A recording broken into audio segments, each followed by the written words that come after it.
اعوذ باللہ من الشیطان الرجیم بسم اللہ الرحمن الرحیم السلام علیکم ورحمۃ اللہ وبرکاتہ۔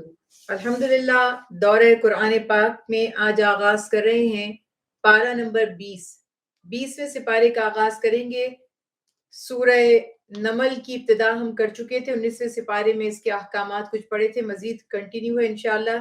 اس سپارے میں سورہ نمل کے مزید احکامات بھی پڑھیں گے، پھر اس کے بعد اس سپارے میں یعنی 20ویں سپارے میں سورہ قصص ہے اور سورۃ العنکبوت، انشاءاللہ اس کے بارے میں بھی پڑھتے ہیں۔ اللہ سبحانہ وتعالی غور و فکر کی توفیق دے۔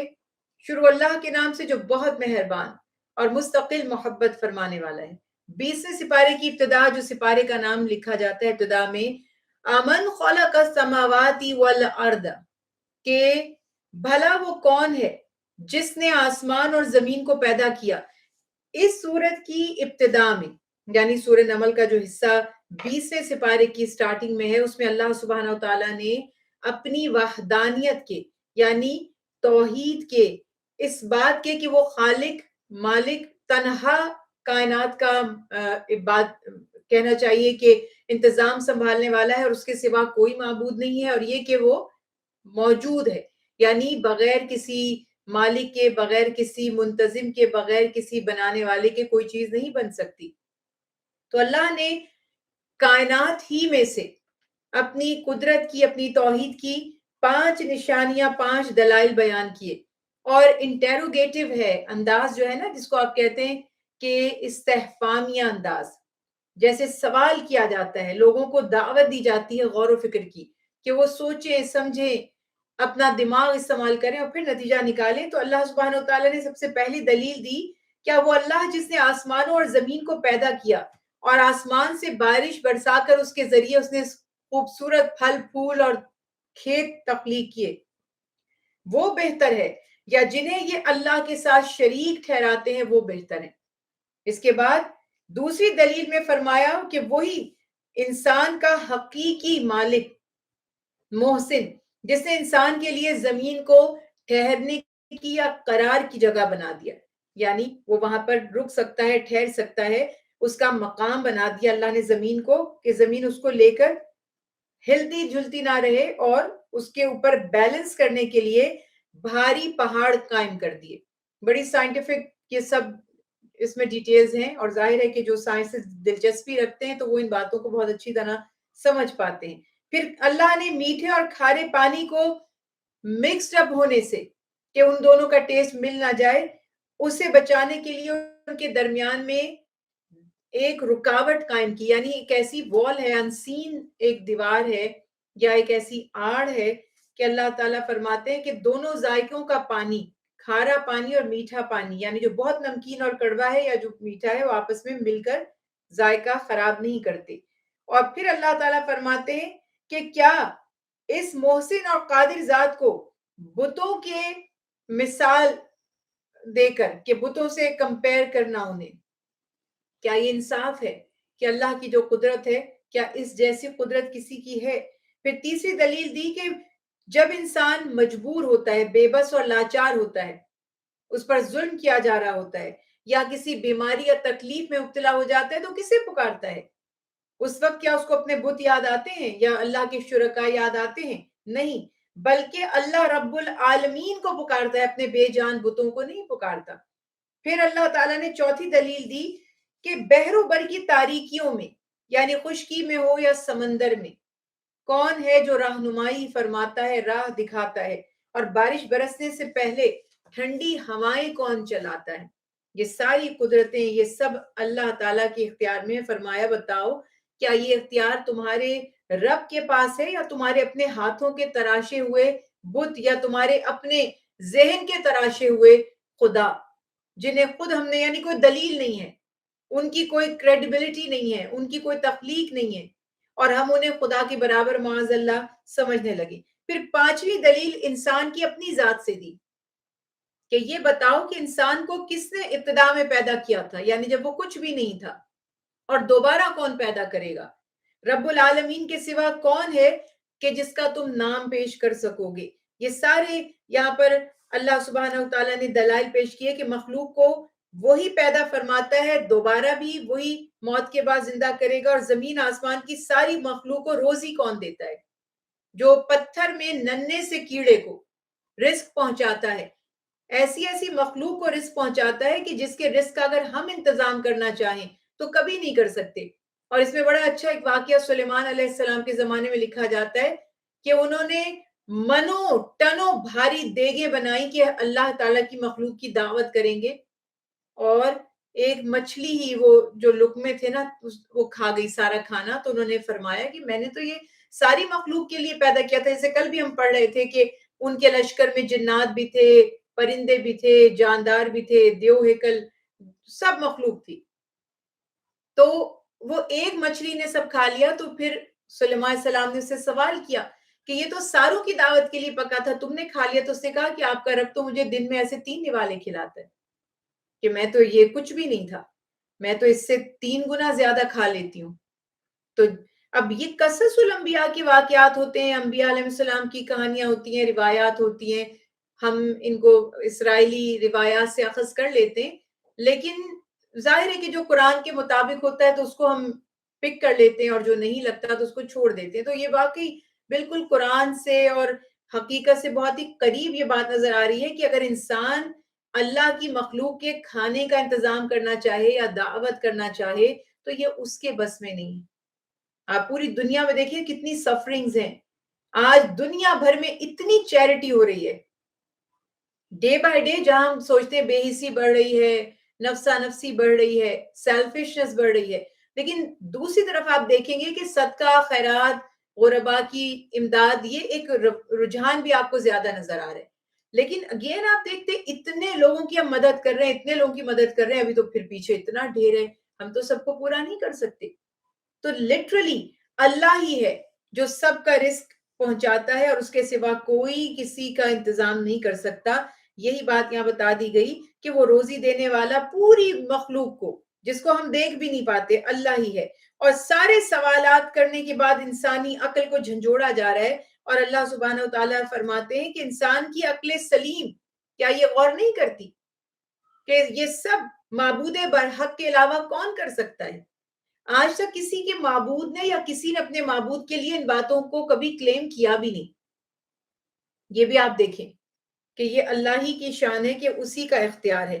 فرمایا بار بار سوال کر کے کہ تم غور کرو اور اللہ تعالیٰ پر ایمان لاؤ اور اس کی فرما برداری کرو، اور یہ بھی فرما دیا کہ آسمانوں اور زمینوں میں جو کچھ بھی ہے سب لوح محفوظ میں لکھا ہوا ہے۔ پھر اس کے بعد یہ بات یہاں پر اللہ سبحانہ وتعالی ارشاد فرماتے ہیں دوسری زندگی کا جو مسئلہ تھا، یعنی موت کے بعد کی زندگی کا مسئلہ، اور جس کے اوپر کفار کو لاجیکل نہیں لگتا تھا، مر جائیں گے تو ہم ہڈیاں ہماری گل سڑ جائیں گی، اور یہ ریالٹی ہے۔ کوئی نیک ہو یا کوئی گناہ گار ہو، کوئی مومن ہو یا کافر ہو، قرآن اور حدیث مبارکہ سے پتہ چلتا ہے، قرآن پاک سے اور حدیث نبوی صلی اللہ علیہ وسلم سے، کہ جب ہم مر جائیں گے تو ہم مٹی میں ہی مل جائیں گے، اور وہ بڑا ایک خوفناک پروسیس ہے۔ اگر میں اس کو آپ کے سامنے بیان کروں تو آپ گھبرا جائیں گے کہ ظاہر ہے کہ ایک لاش کا جو گلنے سڑنے کا عمل ہوتا ہے ڈیڈ باڈی کا، وہ ہوگا، اور سوائے انبیاء علیہ السلام کے کہ وہ بھی حدیث سے ہمیں پتہ چلتا ہے، ایکسیپشنل ان کے لیے ہے کہ زمین پر حرام کر دیا گیا کہ ان کے جسموں کو چھوئے، ادروائز سب چاہے اللہ کے ولی ہوں، چاہے وہ علماء ہوں، متقی پرہیزگار ہوں، سب ایک پروسیس سے گزریں گے، اور ان کے جسموں کو مٹی بنا دیا جائے گا، اور مٹی میں وہ مل جائیں گے، اس کے بعد اسی مٹی سے اٹھائے جائیں گے۔ تو یہی یہاں اللہ سبحانہ وتعالی ارشاد فرماتے ہیں کہ وہ کہتے تھے کہ یہ کیسے ممکن ہے کہ جب ہم اور ہمارے آبا مٹی ہو جائیں تو دوبارہ پیدا کر دیے جائیں۔ اللہ تعالیٰ نے فرمایا کیوں؟ پہلی بار کس نے پیدا کیا تھا؟ تو دوبارہ بھی وہی پیدا فرمائیں گے۔ پھر اللہ سبحانہ وتعالیٰ نے اپنے نبی حضرت محمد مصطفیٰ صلی اللہ علیہ وسلم سے بھی خطاب کیا کہ جو ان مشرکین آپ کا انکار کرتے ہیں، پہلے فرمایا بے شک آپ مردوں کو نہیں سناتے اور نہ ہی بہروں کو اپنی پکار سناتے جب وہ پیٹ پھیر کر جا رہے ہوں، کہ حبیب صلی اللہ علیہ وسلم ان کے دل مردہ ہو چکے ہیں، یہ ڈیڈ باڈی سے بھی بدتر ہیں، ان کو کچھ نصیحت کا فائدہ نہیں ہوگا۔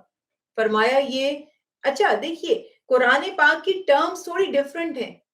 وہ بظاہر تو زندہ تھے، جو مخاطبین رسول صلی اللہ علیہ وسلم تھے جن سے آپ ایڈریس کر رہے تھے، تو وہ ڈیڈ باڈیز تو نہیں تھی نا، وہ کوئی ان کی روحیں تو نہیں بھٹک رہی تھیں. بظاہر تو گوشت پوش کے زندہ، دیکھنے والے، سننے والے، بولنے والے، وہ انسان ہی، چل پھر بھی رہے تھے، ہاتھ پاؤں بھی ان کے چل رہے تھے. لیکن دیکھیے کہیں قرآن نے کہا سمن بکمن عمیون فہم لا یرجعون، ان کے کان تھے لیکن انہوں نے کہا بہرے ہیں. بولتے تھے، باتیں کرتے تھے، مگر کہا کہ یہ گونگے ہیں. آنکھوں سے دیکھتے تھے لیکن کہا اندھے ہیں. کیونکہ اللہ کے ہاں ٹرمز ڈیفرنٹ ہیں. وہاں پر دیکھنا وہ نہیں ہے جو سر کی آنکھوں سے، جو فیس پہ لگی ہوئی ہیں وہ دیکھنا، بلکہ وہ جو دل کی آنکھوں سے دیکھنا ہے، اللہ کی قدرت کی نشانات. اور اس کے لیے میں آپ کو اگزامپل دیتی ہوں، میں اس کی بہت آسان اگزامپل آپ کو دیتی ہوں. الٹرا ساؤنڈ، ایکس رے، یہ ایک پکچر انسان کی انٹرنل باڈی کی آتی ہے.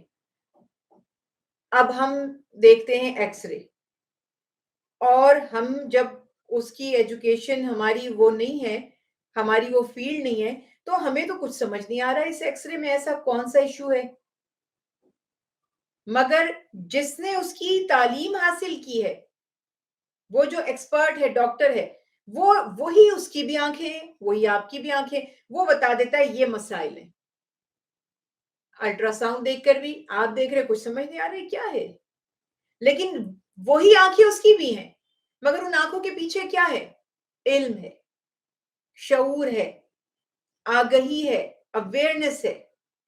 اور یہی علم، شعور، آگہی، اویئرنس اگر ہے انسان میں، تو تب اس کا دیکھنا مختلف ہے، اس کا سننا الگ ہے، اس کی بات چیت الگ ہے.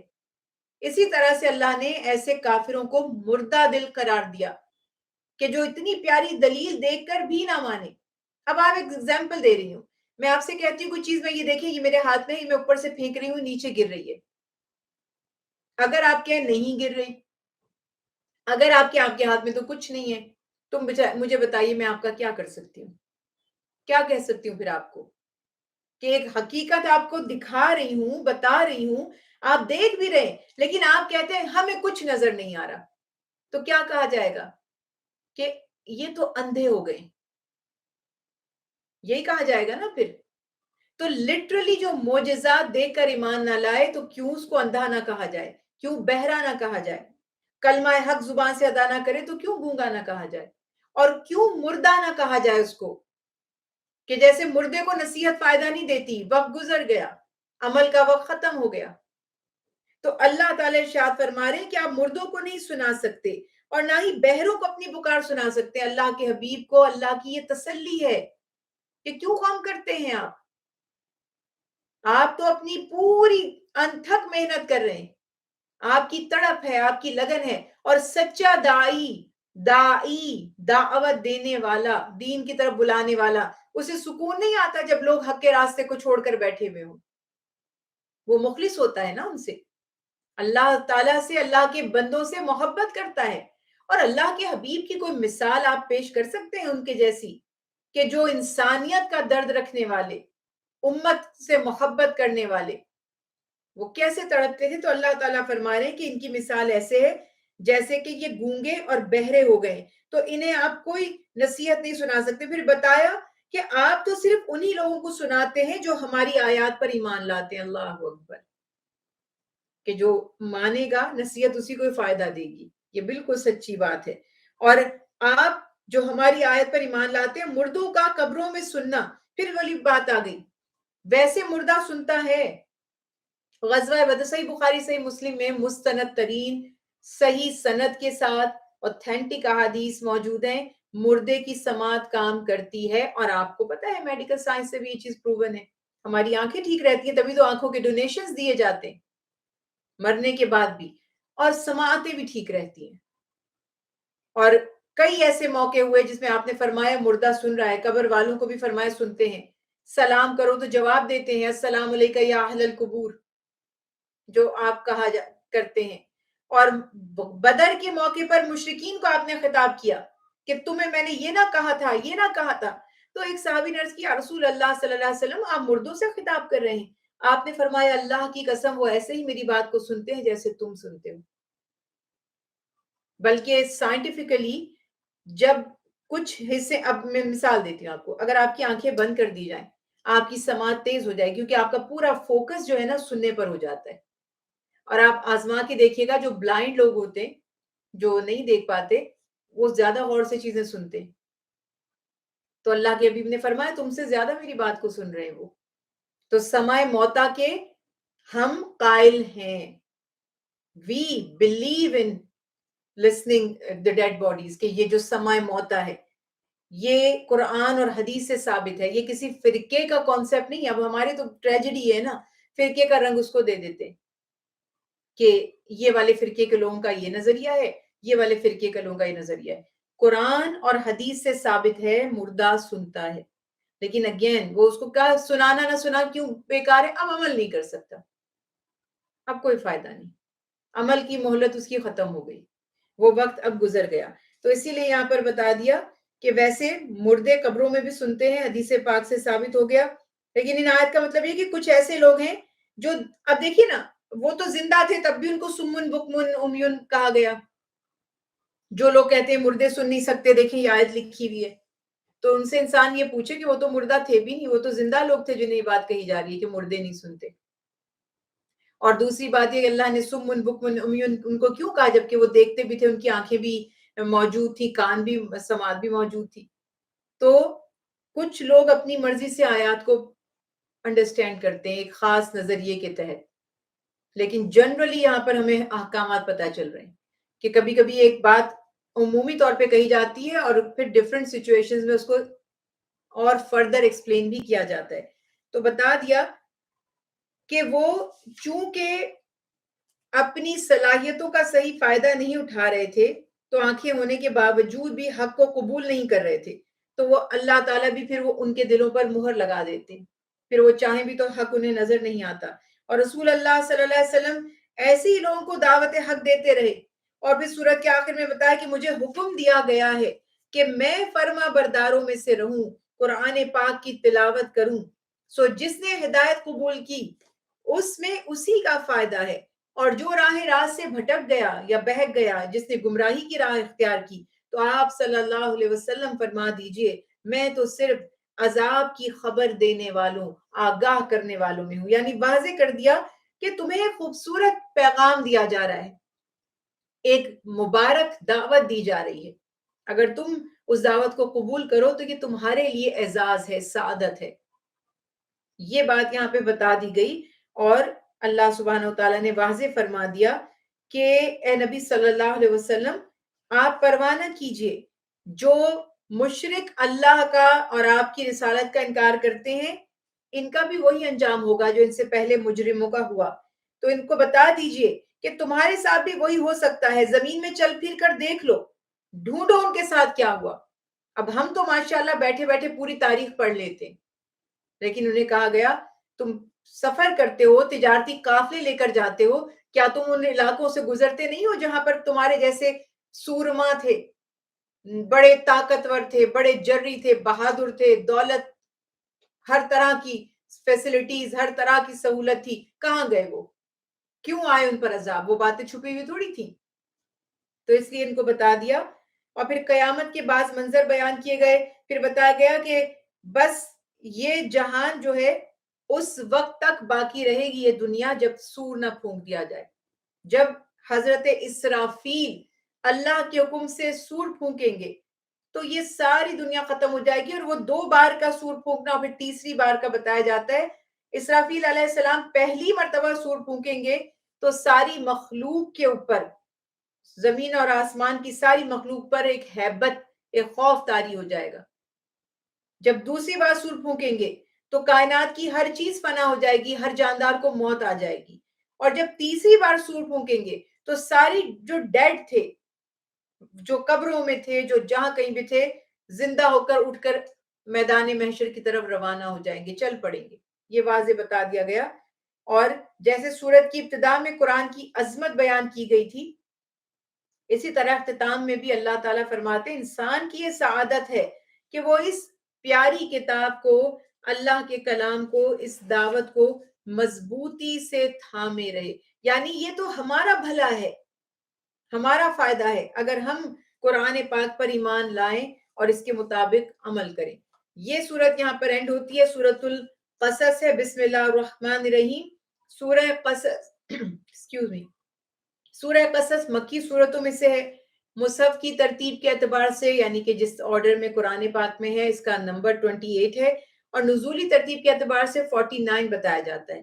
اس سورت کی ابتدا بھی حروف مقطعات، کٹ لیٹرز جنہیں ہم کہتے ہیں، ان سے ہوتی ہے، اور یہ قرآن کی عظمت کو مزید واضح کرتے ہیں۔ طاسین میم۔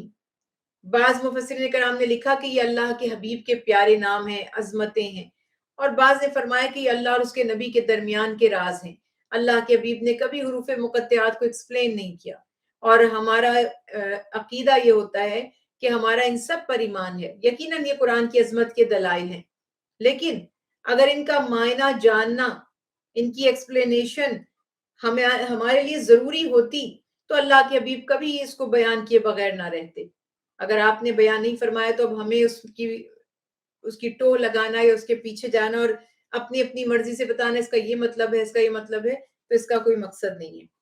اس صورت میں قصص کہتے ہیں قصہ، واقعہ، کہانی جو ریئلی کچھ ہو گزرا ہے، تو اس نسبت سے اس میں قصص کا لفظ بھی استعمال کیا گیا، تو اس کا نام سورہ قصص رکھ دیا گیا، اور خاص طور پر اس میں 3 نامور شخصیات، ان کا تذکرہ کیا گیا، حضرت موسیٰ علیہ السلام کا، اور فرعون obviously بہت ہی مشہور بادشاہ تھا، قارون جو اپنی دولت کی کثرت کی وجہ سے مشہور تھا۔ تو ان تینوں کے قصے کی وجہ سے بھی تینوں کی سٹوریز جو تھیں وہ بیان کی گئی، تو اس نسبت سے سورت کا نام سورہ قصص، قصہ جسے کہتے ہیں نا قصص، اس کی جمع، وہ رکھ دیا گیا۔ اور اس سورت کی ابتدا میں توحید، رسالت، موت کے بعد کی زندگی کا تذکرہ کیا گیا، جیسے ہم ہمیشہ دیکھتے ہیں کہ مکی صورتوں میں عقائد کے اوپر زیادہ بات کی جاتی ہے، تو اللہ سبحانہ وتعالیٰ نے قرآن کی حقانیت کا تذکرہ کیا، پھر اس کے بعد حضرت موسیٰ علیہ السلام کا قصہ شروع ہو رہا ہے۔ تو سورہ قصص میں بتایا کہ فرعون مصر میں بہت بڑا بنا بیٹھا تھا، اتنا بڑا کہ خود کو خدا سمجھنے لگا، اور یہ انسان کی فطرت ہے۔ زندگی میں آپ نے ایسا بہت دفعہ دیکھا ہوگا کہ جس کسی کو عہدہ مل جاتا ہے، وہ عہدہ ملتے اس کا لگتا ہے دماغ ہی خراب ہو گیا، کیا ہو گیا اس کو، یہ تو اچھا خاصا انسان تھا، بڑا ڈاؤن ٹو ارتھ تھا، بڑا ہمبل تھا، اس میں بڑا سینس آف ہیومر تھا، مگر عجیب متکبر ہو جاتے ہیں، ظلم کرنے لگتے ہیں، زیادتیاں کرنے لگتے ہیں، ان کے رویے ہی ٹوٹلی بدل جاتے ہیں۔ جیسے جیسے اختیار ملتا جاتا ہے، آپ دیکھ رہے ہیں کہ ان کے رویوں میں چینجز آ رہے ہیں، اور ظاہر ہے اب آپ سوچئے فرعون جیسا اختیار کسی کے پاس ہوتا تو وہ اپنے آپ کو خدا نہ کہتا، ظاہر ہے اتنی لاکھوں کی فوج جس کے انڈر ہو، تھاؤزنز میں بنی اسرائیل جس کے غلام ہوں، حد نگاہ تک جس کی پراپرٹیز ہوں، جس کو ریسورسز بھرپور دیے گئے ہوں، لوگ اس کی اتنی فرما برداری کرتے ہوں، اتنا اس سے ڈرتے ہوں کہ سجدے میں بچھے چلے جائیں، تو اس کا تکبر تو پھر ہونا ہی تھا۔ جس کے اندر ایمان نہیں ہوتا، دین نہیں ہوتا، تو وہ کب یہ برداشت کر سکتا ہے کہ اتنی اس کو عزت اور اختیار مل جائے تو وہ پھر بھی اس کے اندر عاجزی رہے، تکبر نہ آئے۔ تو یہ پورا واقعہ یہاں پر اللہ سبحانہ وتعالیٰ نے بیان فرما دیا کہ وہ تکبر میں اور ظلم و زیادتی میں حد سے گزر گیا تھا۔ جس طرح آج کل کے سامراج ہیں جو ڈکٹیٹرز ہیں، وہی والا حال مصر کے لوگوں کو اس نے مختلف طبقات میں تقسیم کر رکھا تھا، اور یہی اسٹریٹجی آج بھی چلتی ہے، ڈیوائڈ اینڈ رول، اور ہم جیسے نادان لوگ وہ سمجھ نہیں پاتے اس کو۔ کس طرح سے آپ کو پتا ہے، یہ جو ہم بات کرتے ہیں سلطنت عثمانیہ، پوری دنیا میں اس کو سپر پاور بنا دیا تھا اللہ نے۔ آج آپ جن کنٹریز کو سپر پاور سمجھتے ہیں نا، سلطنت عثمانیہ کے آگے ان کی کوئی طاقت نہیں تھی، لیکن پھر کیا کیا لوگوں نے، وہ اپنے ہی لوگوں کو اکسایا، ارے تم ان کے پیچھے کیوں لگے ہو، تم اپنی شناخت بناؤ۔ جیسے کہ یوں سمجھ لیں کہ ایک متحد کر رہا ہے ایک لیڈر ہمیں، تو کوئی مجھ سے آگے کہ آپ تو خود اتنی سمجھدار ہیں، بجائے اس کے کہ آپ اس کی فرما برداری کر رہی ہیں اور اس کو آپ نے لیڈر بنایا ہوا ہے، آپ کیوں نہیں الیکشن میں کھڑی ہو جاتی ہیں، آپ لیڈر بننے کی زیادہ حقدار ہیں۔ تو یہ چیزیں اس طرح سے توڑ کر ہمارا حال یہ ہوا کہ پھر ہم آج تک غلامی کی دلدل میں دھس گئے، مذہب کے نام پر ہم بک گئے. بچوں کو میں نے تو کبھی بچوں کو یہ تک بھی نہیں بتایا کہ یہ فلاں مذہب کا ہے، یہ فلاں مذہب کا ہے، کہ خود ہی بس اپنا بتائے کہ ہم کیا پریکٹس کرتے، اللہ تعالیٰ کس طرح راضی ہوتے. لیکن اب جب سوسائٹی میں بچے رہ رہے ہیں، وہ دیکھ رہے ہیں، وہ آپ سے سوال کر رہے ہیں یہ کون ہے، وہ کون ہے، وہ آپ سے پوچھ رہے ہیں شیعہ کیا ہوتا ہے. اب آپ کیا بتائیں انہیں، ننے سے ذہنوں میں کیا بتائیں انہیں شیعہ کیا ہوتا ہے، سنی کیا ہوتا ہے. انہیں تو صرف یہی پتا تھا کہ مسلمان ہوتا ہے. اور اب اگر ہم انہیں بتائیں کہ یہ نہیں ہونا چاہیے تھا، ہم نے غلط کیا ہے، کہاں سے شروع کریں؟ یا ہم بتائیں ہم اچھے ہیں وہ برے ہیں، یا ہم بتائیں کہ ہم برے ہیں وہ اچھے ہیں، کیا کہیں؟ فطرت ہے نا دین. تو کبھی اس طرح محسوس کریں جب چھوٹے چھوٹے بچے بڑے ہو رہے ہوں گے، جب آپ سے یہ سوال کریں گے کہ یہ کیا ہے، یہ کاسٹ کیا ہے، یہ فلاں کے نام کے آگے یہ سرنیم کیوں لگا ہوا ہے، ہمارے نام کے آگے کیوں نہیں لگا ہوا، تب آپ کو احساس ہوتا ہے کہ کتنا خوبصورت، اتنا پیارا دین عطا کیا تھا. طبقات بس دو ہی تھے، یا تو وہ جو اللہ کو مانتے تھے انہیں مسلمان کہا جاتا تھا، یا تو وہ جو اللہ کو نہیں مانتے تھے انہیں کافر کہا جاتا تھا. آج بتائیے آپ کیا بتائیں گے بچوں کو؟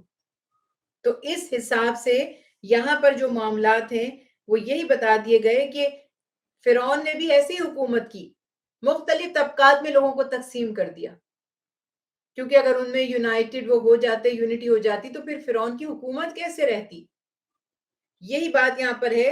اور انسان اتنا حسد اس کے اندر دوسرے سے، اس کی پاور سے، اس کی قابلیت سے ہو جاتا ہے کہ وہ کہتا ہے میں چاہے گڑھے میں گر جاؤں اس کو ترقی نہیں کرنے دوں گا. تو یہ معاملات یہاں پر ہمارے ساتھ بھی ہوتے ہیں اور آج تک ہو رہے. اور یہ بات یہاں پر اللہ تعالیٰ نے بیان کر دی کہ فرعون نے جیسا وہ ڈکٹیٹر، اتنا بڑا ڈکٹیٹر تھا کہ اس نے بنی اسرائیل کے بھی کئی اس نے طبقے بنا رکھے تھے، اور مصر والوں کو مختلف گروہوں میں اس نے تقسیم کر دیا تاکہ اس کا جو اقتدار تھا اسے کوئی خطرہ نہ ہو. ظاہر ہے آپ جتنا لوگوں کو کمزور کر دیں گے آپ کی سیٹ اتنی مضبوط رہے گی. اگر وہ مضبوط ہو گئے اور ایک ہو گئے تو پھر آپ کی گدی کہاں چلی جائے گی. تو بنی اسرائیل جو مصر کی بہت بڑی اقلیت بن گئے تھے، تو اس ظلم و ستم کا خصوصی وہ نشانہ بنے ہوئے تھے، اور جو اس کے فرما بردار تھے، چاپلوس لاکھوں کی فوج اس کی تھی فرعون کی. تو اللہ تعالیٰ ارشاد فرماتے ہیں کہ پھر اللہ نے کمزوروں کو اٹھانے اور زیر دستوں کو جو کم تھے ان کو زیادہ کرنے کا ارادہ فرمایا. یہ سب اللہ کی قدرت سے معاملات ہوتے ہیں، وہ جو چاہے وہ کرے. تو یہ بات یہاں پر پوری واضح بتا دی گئی کہ فرعون اور موسیٰ علیہ السلام کا ذکر، کہ موسیٰ علیہ السلام اللہ کی تدبیر سے فرعون کے دربار میں پہنچے، اور وہاں پر جو فرعون کے بیٹوں کو بنی اسرائیل کو فرعون نے جو بنی اسرائیل کے بیٹوں کو قتل کرنے کا ایک سلسلہ پکڑا ہوا تھا، وہ بھی صرف ایک خواب کی بنیاد پر، کہ اس نے خواب دیکھا اور اس کی تعبیر بتائی گئی کہ بنی اسرائیل میں کوئی پیدا ہوگا جو تمہارے زوال کا یا تمہاری حکومت کے خاتمے کا سبب بنے گا، تمہاری بادشاہت ختم ہو جائے گی. تو اس نے کہا سارے لڑکوں کو قتل کر دو، بس میری بادشاہت ختم نہیں ہونی چاہیے. اور یہ چیزیں آج بھی ہوتی ہیں. جو پاور چاہتا ہے، اتھارٹی چاہتا ہے، حکومت چاہتا ہے، وہ اتنا شفاق ہو جاتا ہے، اتنا شفاق ہو جاتا ہے کہ اس کو کسی کی جان، مال، عزت، آبرو، کسی چیز کی پرواہ نہیں رہتی. اور ایسی ماحول میں حضرت آسیہ جو زوجہ فرعون تھی، انہوں نے فرعون سے کہا، وہ جو بچے کی بات تھی کہ موسیٰ علیہ السلام ننھے سے تھے اور وہ بہتے بہتے صندوق انہی کے پاس آ گیا، تو اس نے کہا کہ انہیں قتل نہ کرو، ہم چاہتے ہیں کہ ہم اس کی پرورش کر لیں. اور میرے رب کی حکمتیں تو دیکھیں کہ جس لڑکے کی خاطر اتنے قتل کر دیے اور وہ لڑکا خود ہی پالا اس نے. میرے رب کی شان آپ دیکھیں. وہ ایک شاعر نے لکھا ہے نا کہ یوں قتل سے بچوں کے ہوتا نہ بدنام، افسوس کے فرعون کو کالج کی نہ سوجی. تو وہ آج کل جو بچوں کا حال ہے تو ان کو قتل کرنے کی ضرورت ہی نہیں ہے. وہ انٹرنیٹ، سوشل میڈیا اور جن چیزوں پہ آج کی نوجوان نسل کو لگا دیا گیا ہے، وہ تو بیچارے ویسے کسی چیز میں انٹرفیئر کرنے، یونٹی کی بات کرنے، حق کی بات کرنے کے قابل ہی نہیں رہے. تو یہ بات بھی ہے کہ فرعون کو تو قتل کرنا پڑا. آج اور طریقے ہیں انسانی دماغ کو قابو کرنے کے. تو یہ بات یہاں بہرحال بتا دی گئی. میرے رب کی حکمتیں دیکھیں کہ جس بچے کی، جس کو نہ پیدا ہونے دینے کے لیے اتنے قتل کر دیے، اسی بچے کو خود پال لیا. اللہ اکبر، کیا شان ہے اللہ کی. اور اللہ سبحانہ وتعالی ارشاد فرماتے کیسے حکیم و خبیر رب نے وہ صندوق اسی تک پہنچا دیا اور ان کی حفاظت بھی کی. اور پھر فرعون کی بیوی آسیہ نے گود میں اٹھا لیا اور کہا کہ ہم ان کو پالیں گے اور ہم ان کی پرورش کی کفالت کریں گے. اور فرعون اس معصوم بچے کو بھی ذبح کرنا چاہتا تھا، لیکن اللہ کا فیصلہ کچھ اور ہی تھا. اور ظاہر ہے کہ آسیہ نے کچھ انداز سے قائل کیا فرعون کو کہ وہ قائل ہو گیا، اور اس نے سوچا کہ ٹھیک ہے ہم اس کو پال لیتے ہیں. اور پھر اللہ سبحانہ وتعالی ارشاد فرماتے ہیں کہ اللہ تعالیٰ اسی طرح اپنے وعدوں کو پورا فرماتا ہے. موسیٰ علیہ السلام کی والدہ سے بھی اللہ نے وعدہ فرمایا تھا کہ آپ ان کو ایک صندوق میں ڈال کے بہا دیجئے، ان قریب اللہ آپ کو ان سے ملا دے گا. تو جب وہ فیڈ کرانے کا وقت آیا تو جو موسیٰ علیہ السلام جو ایک سمجھ لے کہ ایک ننھا سا بچہ کسی سے فیڈ نہیں کر رہا تھا، تو ان کی بہن دیکھتے دیکھتے جا ہی رہی تھی کہ یہ کہاں گیا ہے صندوق. والدہ کو بتا دیا کہ فرعون کے محل میں گیا ہے. پھر جب انہوں نے اعلان کیا کہ ہمیں کوئی دایا چاہیے، دائی یا دایا جو دودھ پلا سکے، تو ان کی بہن نے کہا کہ میں ایک لیڈی کو جانتی ہوں، وہ بڑی اچھی ہیں اور بچے ان سے بہت مانوس ہو جاتے ہیں. اور یہ ظاہر نہیں کیا کہ یہ بچہ جو ہے یہ میرا بھائی ہے. تو پھر اپنی والدہ کو بتایا. ان کی والدہ ہی جیسے ہی انہوں نے اپنے بچے کو یعنی موسیٰ علیہ السلام کو گود میں لیا، بچہ بہل بھی گیا اور وہ فیڈ کرنے کے لیے بھی ریڈی ہو گیا. تو یہ اللہ تعالیٰ، یہ جو باتیں میں آپ سے ذکر کر رہی ہوں، اتنا وقت نہیں ہے کہ ہمیں بہت ڈیٹیل میں جائیں، لیکن یہ بتانے کا مقصد ہے کہ اللہ تعالیٰ مسبب الاسباب ہے. وہ کس طرح پلان کرتا ہے ہم اندازہ بھی نہیں لگا سکتے. ساری آپ یہ سب واقعات اللہ نے یہاں بیان کیوں کیے؟ ہمیں انٹرٹین کرنے کے لیے کیے کہ چلو تھوڑا اچھا وقت گزر جائے گا، سٹوری وغیرہ ہو جائے، سٹوری ٹائم. نو، اس لیے نہیں ہے. ہماری نصیحت کے لیے کہ تم کیوں غم کرتے ہو، اللہ پہ بھروسہ کیوں نہیں کرتے. دیکھو تو صحیح کیسے وہ اسی دشمن سے پلوا دیا جس نے ہزاروں لڑکے قتل کر دیے اس بچے کی خاطر کہ یہ پیدا نہ ہو. اور ماں سے دور بھی تھے تو ماں کو بھی وہاں پہنچا دیا. تو یہی سبق ہمیں یہاں دیا گیا کہ بس ہمیں اللہ سبحانہ و تعالی پر بھروسہ رکھنا چاہیے بس. تو اللہ کی خفیہ تدبیریں اسی طرح سے مدد کرتی ہیں. اور حضرت موسیٰ علیہ السلام اپنی والدہ کی گود میں آ گئے اور ان کی آنکھوں کی ٹھنڈک بن گئے. پھر جب جوانی کو پہنچے تو ایک فرعون کی قوم کا ایک شخص تھا، وہ لڑ رہا تھا کسی بنی اسرائیلی سے. موسیٰ علیہ السلام نے چاہا کہ ان کی مدد کریں. تو وہ واقعہ بیان کیا جاتا ہے کہ موسیٰ علیہ السلام مدد کرنے کے لیے جب آگے بڑھے تو وہ جو قبطی تھا الجھ رہا تھا موسیٰ علیہ السلام سے، ہلکا سا موسیٰ علیہ السلام کا پنچ اس کو لگا اور وہ ہلاک ہو گیا. تو موسیٰ علیہ السلام گھبرا گئے کہ یہ قبطی تو میرے ہاتھ سے مارا گیا، پتہ نہیں فرعون کیا رد عمل ظاہر کرے گا. پھر کسی نے آ کے بتایا کہ وہ فرعون اور اس کے ساتھی مشورہ کر رہے ہیں آپ کے قتل کا. تو پھر موسیٰ علیہ السلام کو اس نے کہا کہ آپ مصر سے تشریف لے جائیں تاکہ آپ کی جان بچ سکے. تو پھر حضرت موسیٰ علیہ السلام مصر سے نکل کر مدین کی طرف چلے گئے. اب انہیں کچھ پتا نہیں تھا کہ وہ اس لمحے کہ کہاں جائیں گے اور کیا معاملات ہوں گے. بس اللہ سبحانہ وتعالیٰ سے دعا فرمائی اور اللہ تعالیٰ نے مدد کی. اور وہاں شعیب علیہ السلام کی بیٹیاں جو پانی کنویں پہ بھرنے آئی تھی ان سے ملاقات ہوئی. شعیب علیہ السلام کے پاس پہنچ گئے. ہر قدم پر اللہ سبحانہ وتعالیٰ نے حضرت موسیٰ علیہ السلام کی مدد فرمائی. اور حضرت شعیب علیہ السلام کے پاس پہنچے تو انہوں نے حکم دیا یا ایک طرح کی سمجھ لیجئے کہ پیشکش کی کہ آپ میرے کاموں کو سنبھالیں، کیونکہ وہ بوڑھے ہو رہے تھے، ضعیف ہو رہے تھے. تو آپ میرے معاملات کو سنبھال لیں کچھ سال کے لیے، تو میں آپ کو اس کی اجرت مزدوری دے دوں گا. تو حضرت موسیٰ علیہ السلام نے اس بات کو پسند کیا. اور یہاں پر یہ بھی ہمیں سبق ملتا ہے کہ ہر نبی کا کوئی نہ کوئی ذریعہ معاش بھی ہوتا تھا. وہ محنتی تھے، کسب حلال کرتے تھے. یہ نہیں ہے کہ ایمان والے ہیں اور وہ ہمیں کھانے پینے کو دے دیں گے اور ہمارا کام چلتا رہے گا. جیسے ہم لوگ تو سوچتے ہیں نا کہ بس ہم بیٹھ جائیں گے خانقاہ بنا کر تو کھانا پینا ہمارا عوام کی طرف سے آتا رہے گا. لیکن انبیاء علیہ السلام دعوتی ذمہ داریوں کے باوجود اپنا کوئی نہ کوئی ارننگ کا ان کا کوئی سورس ہوتا تھا، کسب کرتے تھے، کسب معاش بھی تھا. تو وہ سارے واقعات یہاں پر بتائے جا رہے ہیں کہ شعیب علیہ السلام نے موسیٰ علیہ السلام سے خدمت کے لیے یہ بھی فرمایا کہ آپ یہاں پر رہیں، اور اس کے بعد اپنی 2 بیٹیوں میں سے ایک کا نکاح بھی کر دیا، مگر شرط یہ رکھی کہ 8 سال تک اجرت پر آپ میری خدمت کریں گے، یعنی یہاں کام کریں گے، اور اگر آپ 10 سال پورے کر دیں تو یہ آپ کی طرف سے احسان ہوگا۔ تو موسیٰ علیہ السلام نے پیشکش قبول کر لی۔ پھر اس کے بعد 29 آیت میں بتایا جاتا ہے کہ جب وہ مقررہ وقت پورا ہو گیا تو موسیٰ علیہ السلام اپنی وائف کو لے کر، اپنی اہلیہ کو، اپنی زوجہ کو لے کر مصر کی طرف روانہ ہوئے۔ اسی سفر کے دوران انہیں آگ کی ضرورت پڑ گئی، روشنی کی، حرارت کی، گرمی کی، تو ان کو ایک چمکدار جگہ نظر آئی، جو یہ وہ مقام تھا جس کو کہتے ہیں نا وادی سینا، طور سینا۔ تو وہاں پر آپ پہنچ گئے، اور وہاں اللہ سبحانہ وتعالی نے نبوت عطا فرمائی۔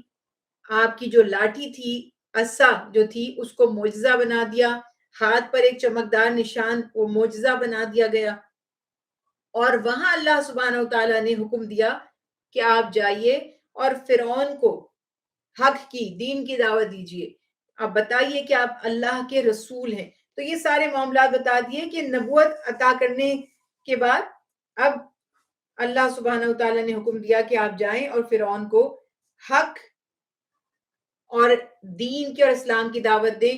تو حضرت موسیٰ علیہ السلام نے اللہ سے دعا بھی فرمائی کہ قبطی، اس کا جو ایک ساتھی تھا، میرے ہاتھوں قتل ہوا تھا، پتہ نہیں وہ کیا رد عمل ظاہر کرے گا۔ تو اللہ سبحانہ وتعالی نے فرمایا کہ آپ پرواہ مت کریں، یعنی کسی طرح کا خوف، کسی طرح کی گھبراہٹ محسوس نہ کریں، اللہ سبحانہ وتعالی آپ کی مدد فرمانے والا ہے۔ تو یہی وہ والی بات ہے کہ اللہ تعالیٰ نے مدد بھی عطا کی، ہمت اور قوت بھی عطا فرمائی، اور حضرت موسیٰ علیہ السلام تشریف لے گئے وہاں پر، اور فرعون کے سامنے دعوت حق دی اور معجزات بھی پیش کیے۔ مگر جو ہم پہلے بھی پڑھتے آئے ہیں کہ فرعون نے معجزات کو قبول کرنے کے بجائے جادو کہہ کر اس بات کی اہمیت کو ختم کرنا چاہا، اور بالآخر فرعون کے انکار کا انجام کیا ہوا کہ بنی اسرائیل موسیٰ علیہ السلام کے ساتھ اس قید میں سے نکل گئے، اور فرعون اور اس کے جو ساتھی تھے، جو اس کا لشکر تھا، وہ سب کے سب غرق کر دیے گئے، ڈبو دیے گئے، ہلاک کر دیے گئے۔ یہ وہ واقعات تھے جو قرآن پاک میں تذکرہ کیے گئے۔ اسی طرح سے آیت مبارکہ 52 میں پھر درمیان میں واقعات اور آ رہے ہیں۔ 52 سے نجاشی کے دربار سے آئے ہوئے وفد کے قبول اسلام، اور ابو جہل نے جو گستاخیاں کی تھی اس کا بھی تذکرہ کیا جاتا ہے کہ نیک جو مزاج کے لوگ تھے، انہوں نے یہ کہا کہ ٹھیک ہے، ہمارے لیے ہمارے اعمال ہیں اور تمہارے لیے تمہارے اعمال، اور ہم جاہلوں سے الجھنا نہیں چاہتے۔ تو یہ ساری مثالیں اللہ سبحانہ وتعالیٰ نے وقتاً فوقتاً انبیاء علیہ السلام کی، اللہ کے حبیب کو بھی دی، ان کی دل جوئی کے لیے، اور امت رسول اللہ صلی اللہ علیہ وسلم کی بھی ہدایت کے لیے انتظام فرمایا جا رہا ہے، اور اللہ تعالیٰ کی طرف سے بے شمار ایسی نشانیاں دکھا کر لوگوں کو راغب کیا جا رہا ہے کہ دیکھو کس کس طرح اس راہ میں مشکلیں آتی ہیں، دین کی راہ میں، تبلیغ کی راہ میں بہت صبر طلب یہ راہ ہے، اس میں دکھ آئیں گے، آزمائشیں آئیں گی، مصیبتیں آئیں گی، لیکن جو صبر کرے گا تو دنیا اور آخرت میں اچھا نتیجہ اسی کو نصیب ہوگا۔ اور جو شخص اپنے معاملات میں اللہ تعالیٰ پر بھروسہ کرتا ہے، اللہ تعالیٰ اس کے معاملات کی ذمہ داری لے لیتے ہیں اور اس کو آسانیاں عطا فرما دیتے ہیں۔ یہی ساری باتیں یہاں بتا دی گئی، اور اللہ سبحانہ وتعالیٰ نے یہ بھی یہاں پر بتا دیا ان آیات میں کہ اللہ سبحانہ وتعالیٰ کا یہ طریقہ ہے یا سنت ہے کہ جن قوموں کو حقیر سمجھا جاتا ہے، ایک دن آتا ہے کہ اللہ انہی کو زمین کا وارث بنا دیتے ہیں، اور جو اپنے آپ کو بڑا طاقتور سمجھتے ہیں وہ رسوا اور بالکل سمجھ لیجئے کہ اللہ کے عذاب کا شکار ہو جاتے ہیں۔ پھر موسیٰ علیہ السلام کا قصہ بیان کرنے کے بعد اہل مکہ کو دوبارہ تنبیہ کی جا رہی ہے۔ اہل کتاب میں سے جو ایمان لاتے تھے، آیت مبارکہ 52 سے 55 تک ان کی تعریف کی جا رہی ہے۔ سب اہل کتاب برے نہیں تھے، اہل کتاب میں بھی ایسے جیسے نجاشی شاہ حبشہ جو تھے، وہ عیسائی تھے اپنے مذہب سے، لیکن انہوں نے اسلام قبول کیا، ان کی اللہ سبحانہ وتعالیٰ نے تعریف فرمائی۔ اور آیت مبارکہ 57 سے کفار مکہ نے جو تذکرہ کیا جا رہا ہے کہ کفار مکہ نے رسول اللہ صلی اللہ علیہ وسلم سے کہا کہ اگر ہم آپ کے ساتھ ہدایت کی پیروی کریں تو ہم اپنے ملک میں اچک لیے جائیں گے، یعنی جو ہمارے فائدے ہمیں ہیں وہ ختم ہو جائیں گے، ہماری کوئی حیثیت نہیں رہے گی، ہم فیمس نہیں رہیں گے, مشہور و معروف نہیں رہیں گے, فیوریٹ نہیں رہیں گے, اس طرح کے معاملات. تو اللہ تعالیٰ فرماتے ہیں کیا ہم نے ان کو اپنے حرم میں آباد نہیں کیا جو امن والا ہے, اس کی طرف ہمارے دیے ہوئے ہر قسم کے پھل لائے جاتے ہیں, لیکن ان میں سے اکثر لوگ نہیں جانتے. یعنی بعض دفعہ ان کا مشرکین کا کہنا یہ تھا کہ اگر ہم مسلمان ہو جائیں گے تو لوگ ہم سے, جو غیر مسلم مختلف تجارتی منڈی آتی ہیں, وہ ہم سے بزنس ختم کر دیں گے. دیکھیں ایگزیکٹلی آج بھی ہمیں ایسی چیزیں لگتی ہیں نا, کہ ہم اگر اپنے دین کو پریکٹس نہیں کریں گے اور وائٹر دین وائٹ بن کر رہیں گے تو ہم ان کی گڈ بکس میں آ جائیں گے جو غیر مسلم ہیں. تو اس لیے کہ لوگ دنیاوی فائدوں کے لیے سمجھتے ہیں کہ کہیں ہمارا کوئی سوشل بائیکاٹ نہ کر دے, کوئی ہم سے بزنس ختم نہ کر دے, تو اللہ نے مثال یہ پیش کی کہ رزق تو اللہ نے دینا ہے. کیا تمہارے پاس زمین کے ہر کونے سے تم سے لوگ کیا کاروبار بند کرتے, حج کی وجہ سے سب مجبور ہیں اپنا کاروبار تمہارے ساتھ کرنے کے لیے. اللہ کی شان دیکھی کہ ہمیں ڈر نہیں تھا کہ لوگ ہم سے کاروبار بند کر دیں گے, الٹا ہم ان کی ضرورت بن گئے. یہ اللہ کی شان ہے. تو فرمایا کہ تم مت پرواہ کرو کہ تمہیں کوئی نفع نہیں ملے گا. اور ہم تو یہ بات جانتے ہیں کہ اللہ کے حبیب کی حدیث مبارکہ ہے کہ جو نفع تمہارے نصیب میں ہے, پوری تمہاری قوم تمہارے خلاف ہو جائے, پوری دنیا مل جائے, تو اس نفع کو تم سے دور نہیں کر سکتی. اور جو دکھ یا تکلیف تمہیں پہنچنی ہے یا نقصان ہونا ہے, پوری دنیا مل کر تمہیں نہیں بچا سکتی. تو اگر ایک مومن کا نظریہ اپنا لیں گے تو سارے یہ مسئلے ختم ہی ہو جائیں گے. اسی لیے اللہ تعالیٰ فرماتے ہیں کہ اسلام کی برکت سے دنیاوی نعمتیں چھنیں گی نہیں, بلکہ ان میں اضافہ ہو جائے گا. اور اللہ نے فرمایا کہ ہم نے بہت سی بستیوں کو ہلاک کر دیا جن کے رہنے والے اپنی خوشحالی پر بڑے تکبر کرنے لگ گئے تھے, بہت ہی نازاں ہو گئے تھے.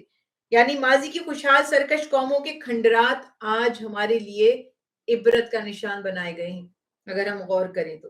اور ان آیات میں یہ بھی بتا دیا گیا کہ اللہ تعالیٰ بستیوں کو اس وقت تک ہلاک نہیں فرماتے جب تک رسولوں کے ذریعے حق کی دعوت ان تک پہنچا نہ دی جائے اور حجت تمام نہ کر دی جائے. اب آپ اگزامپل دیتی ہوں کہ کوئی بلڈنگ گرانی ہے, مثلا جو بھی ریزن سے بوسیدہ ہو گئی ہے, ڈینجرس ہے, اس کو آپ نے ڈینجرس ڈکلیئر کر دیا ہے یا کچھ بھی ہے, تو پہلے میک شور کیا جاتا ہے کہ اس بلڈنگ میں جو کچھ کوئی ہے وہ نکل آئے باہر.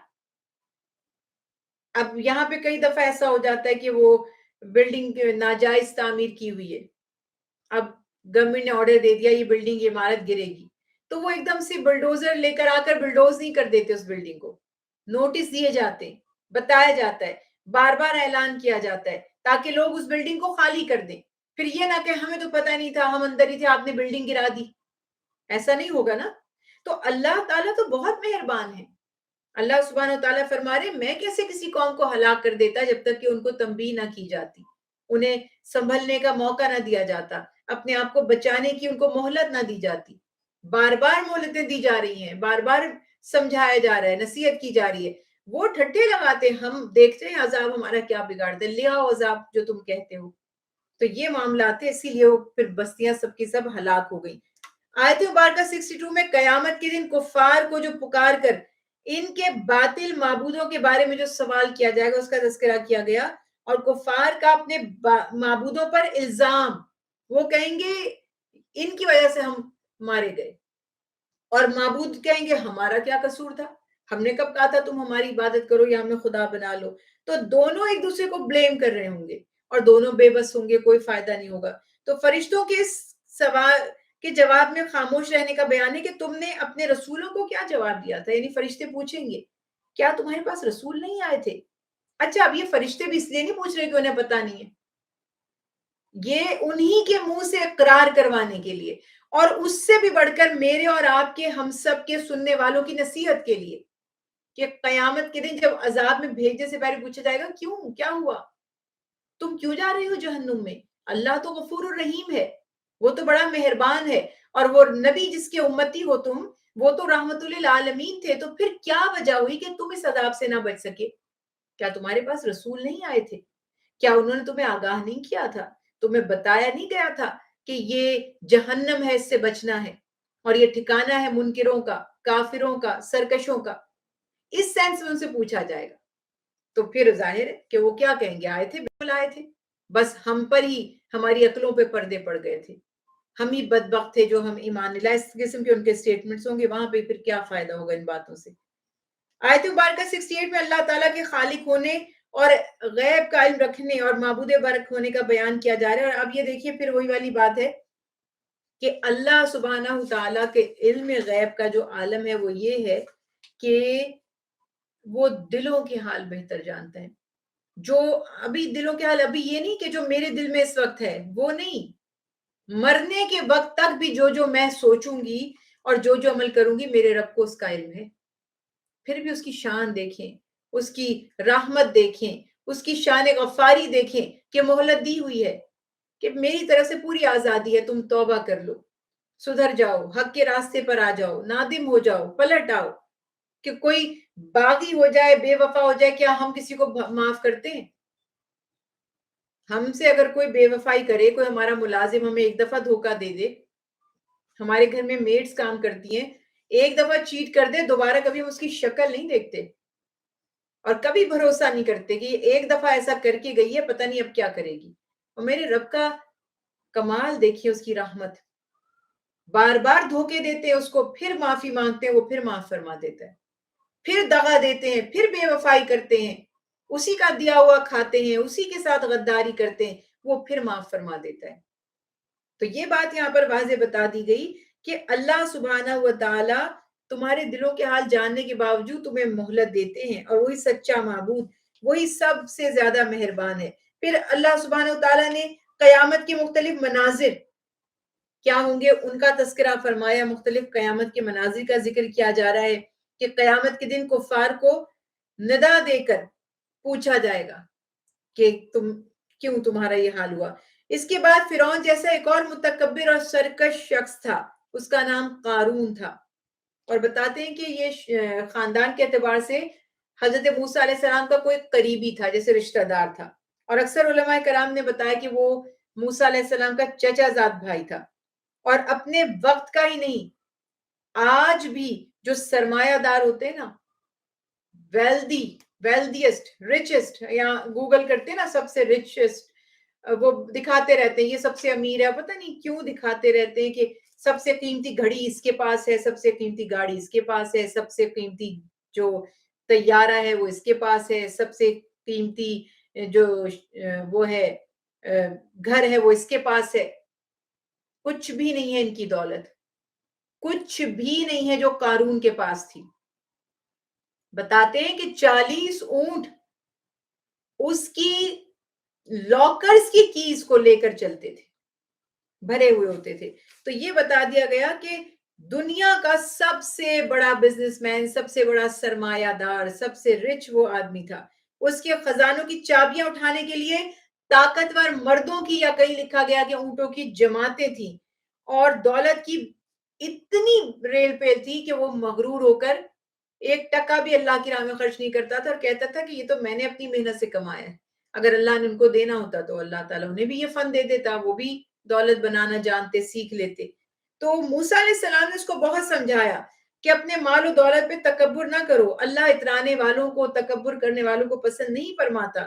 اللہ نے جو کچھ تمہیں دیا ہے اللہ کی رضا کے لیے اس میں سے خرچ کرو، جیسے اللہ نے تم پر احسان کیا تم بھی لوگوں پر کرو۔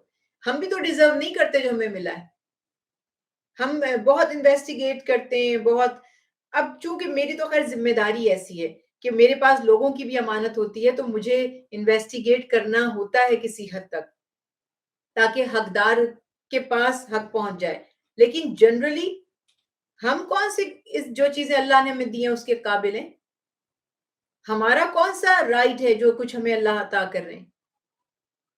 اگر اللہ تعالیٰ بھی ہمیں ایسے ہی دیں کہ تم ڈیزرو نہیں کرتے، تو ہم لوگوں کو کیسے کہہ دیں کہ تم ڈیزرو نہیں کرتے؟ تو یہ ایک جنرلی عام طور پر انسان کا رویہ ہوتا ہے کہ وہ دیکھتا ہے کہ میرے رب نے بھی تو مجھ سے نہیں روکا، تو میں کسی سے کیوں روکوں؟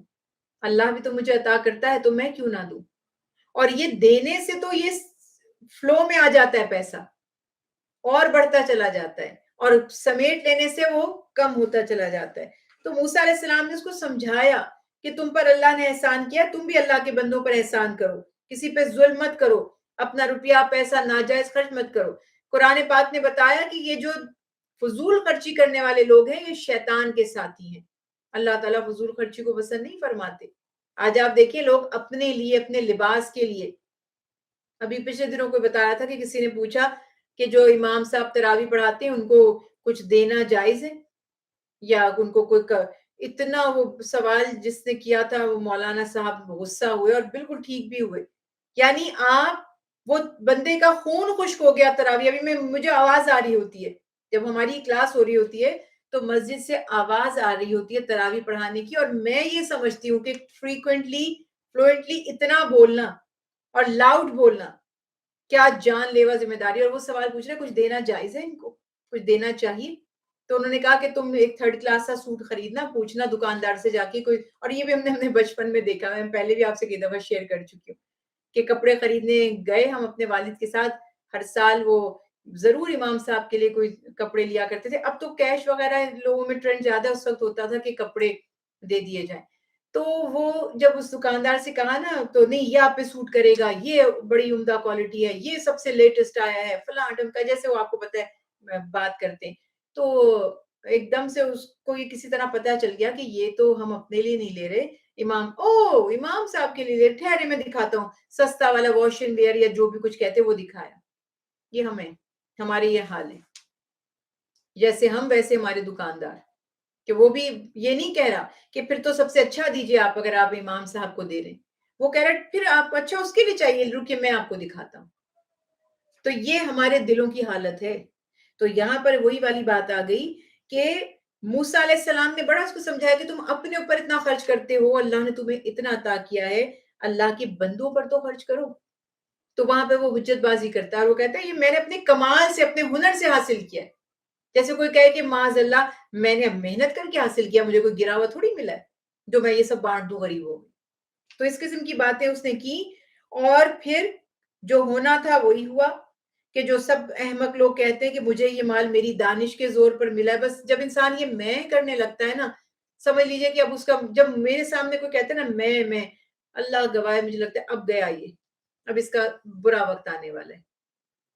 سم ٹائمز آپ کو کہنا پڑ جاتا ہے کوئی ایسی سچویشن ہو، لیکن ایک دم سے انسان کو توبہ کرنی چاہیے کہ جب میرے اندر میں آ گئی تو بس پھر اللہ تعالیٰ دکھا دیں گے تم کچھ بھی نہیں ہو، تم کچھ بھی نہیں ہو، جو کچھ تم ہو، جو کچھ تمہارے پاس ہے سب میرا ہی ہے.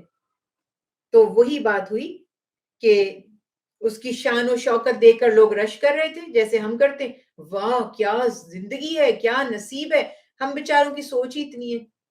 کیوں؟ کیونکہ ہمیں آخرت پہ ایمان ہی نہیں ہے.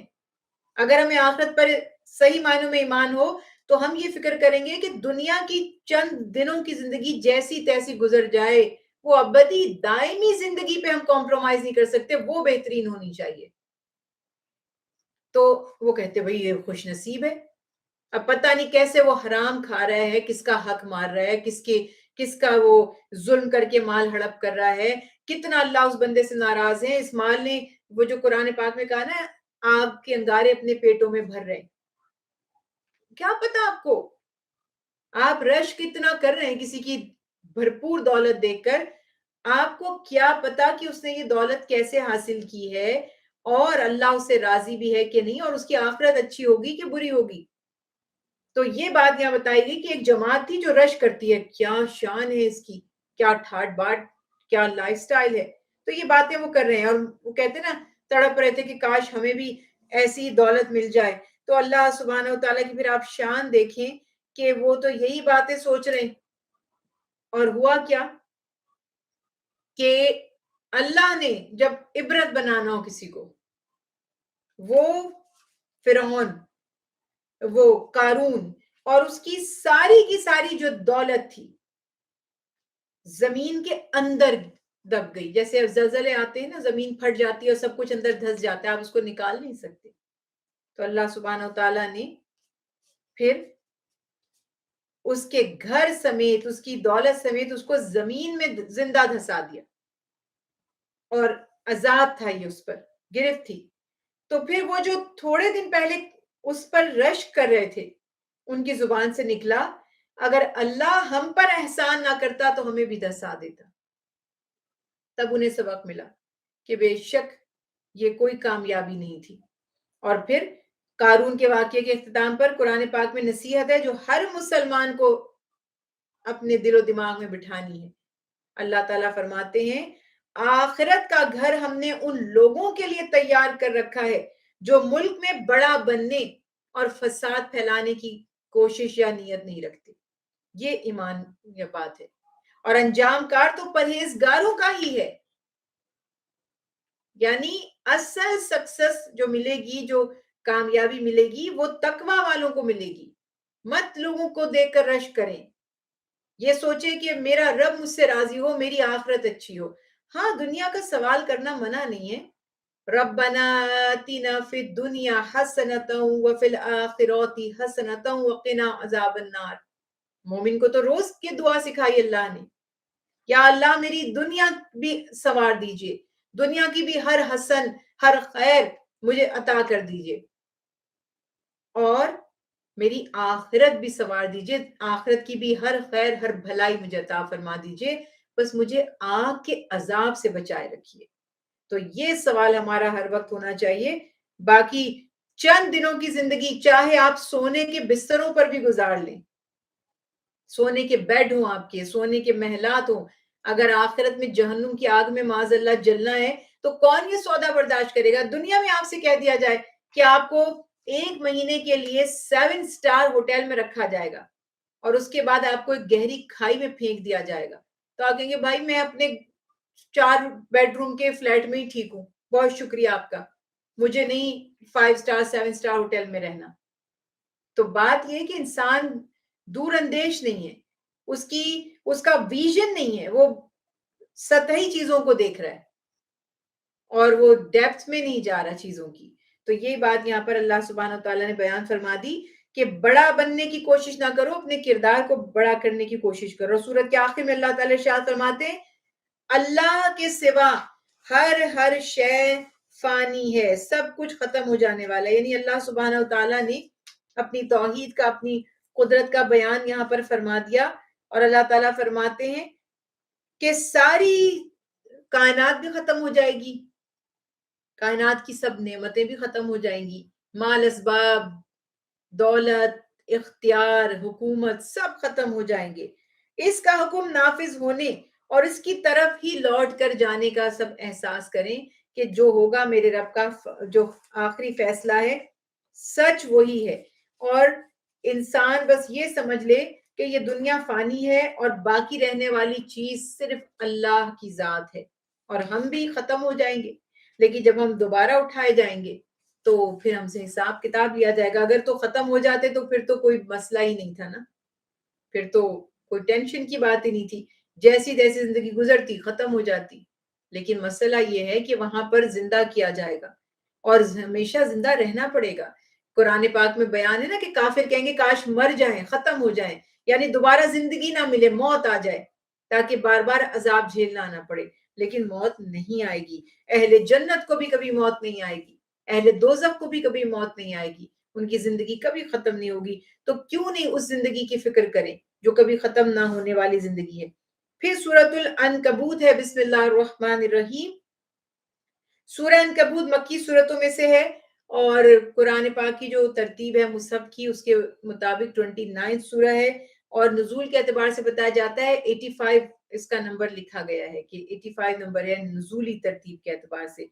اور اس سورت میں عنکبوت جو اسپائڈر ہے، مکڑی وغیرہ، اس کا تذکرہ کیا گیا عربی میں، اور کفار کے گھر کی وہ جو ویب بناتی ہے اسپائڈر، اس سے تشبیہ دی گئی کہ اتنا کمزور تمہارا عقیدہ ہے، اتنا ہی کمزور جتنا مکڑی کا گھر ہوتا ہے۔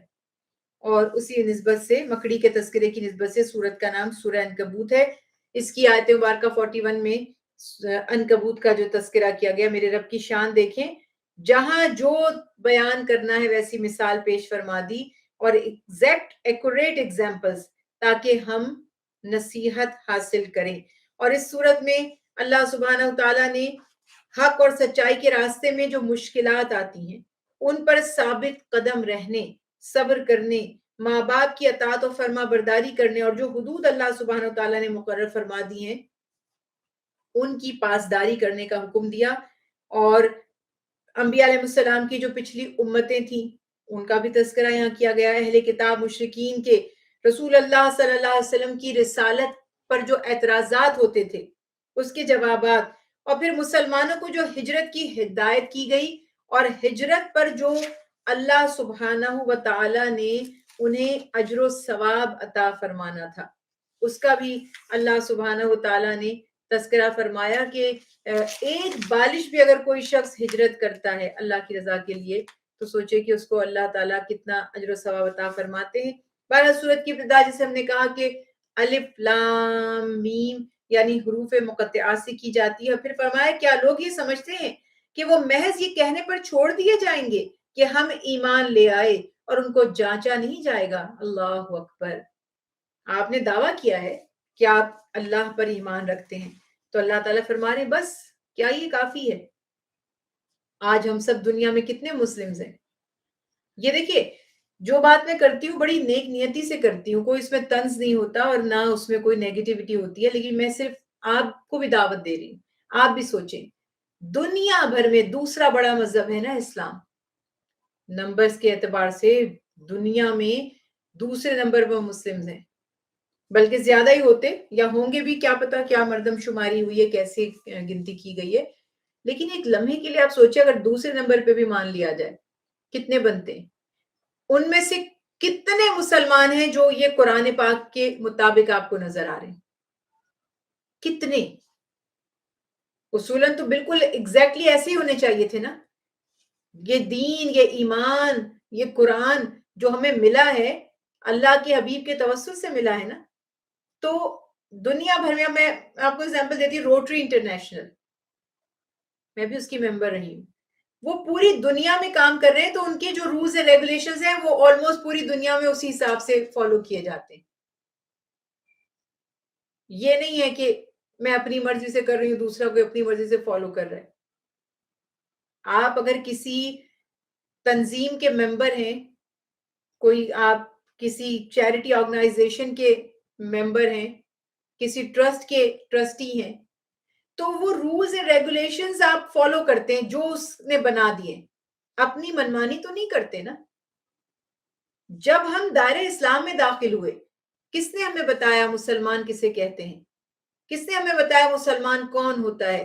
مسلمانوں کے اوصاف کیا ہوتے ہیں؟